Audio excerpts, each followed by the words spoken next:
تلنگانہ ریاست کے پہلے چیف منسٹر ورکن اسمبلی گجویل کے چندرشیکھر راؤ کی جانب سے حلقے کی ضرورت مند عوام کے لیے منظورہ 43 چیف منسٹر ریلیف فنڈ کے چیکس کیمپ دفتر گجویل ضلع سدی پیٹ میں سابق صدر جنگلات کارپوریشن بھارت راشٹر سمیتی پارٹی امور انچارج وی پرتاپ ریڈی نے درخواست گزاروں میں تقسیم کیا اور اپنے خطاب میں کہا کہ سابق وزیر اعلیٰ کے چندرشیکھر راؤ ہر 15 دنوں میں 40 تا 50 درخواست گزاروں کی یکسوئی کرتے ہوئے ریاستی حکومت سے سفارش کے ذریعے چیف منسٹر ریلیف فنڈ کے لیے فراغ دلی سے رقومات مختص کر رہی ہیں، جن سے ہزاروں خاندانوں کو مالی فائدہ حاصل ہو رہا ہے۔ انہوں نے کہا کہ کیسیا نے اپنے دور حکومت میں 1100 سے زیادہ اقامتی مدارس تمام طبقات کے لیے قائم کرتے ہوئے ہر طبقے کو کارپوریٹ طرز کی مفت تعلیم کی سہولت فراہم کی، جس کی مثال ملک کی کسی ریاست میں نہیں ملتی۔ انہوں نے استفادہ کنندوں کو حکومت کی ہر فلاحی اسکیم سے مستفید ہونے کا مشورہ دیا اور کہا کہ BRS پارٹی ریاستی عوام کی ضروریات کی تکمیل کے لیے حکومت پر اپنا دباؤ برقرار رکھے گی۔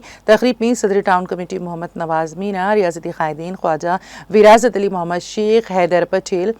اتم کمیٹی کے سابق صدر کرشنا ریڈی، سابق کونسلر گوپال ریڈی، راجتا کنکیا گوندا، احمد سوامی، مدھوسونا ریڈی اور دوسرے قائدین بھی موجود تھے۔